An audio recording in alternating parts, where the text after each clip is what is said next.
Veieu? Aquest és el meu nou llibre. Aquest llibre l'he construït juntant capítols del meu primer llibre més capítols del llibre de la Cristina més el capítol que hi he afegit.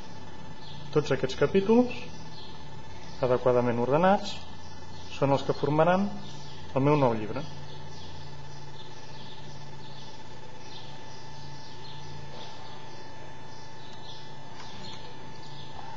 A més, reordenar els capítols és realment senzill.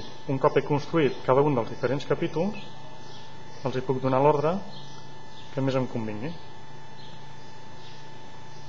I a més, si pel que sigui la Cristina modifica el seu capítol per omplir-lo d'un contingut més novedós, puc treure aquest capítol i posar el nou capítol de la Cristina.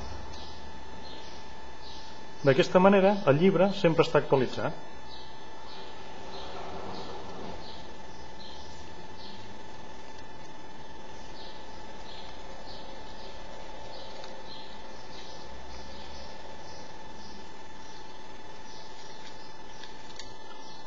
Ja ho veieu, doncs, diversos llibres dins del sistema, cada un d'ells amb els seus capítols dintre. Els capítols es comparteixen entre llibres i no tots els capítols han de ser d'un mateix autor.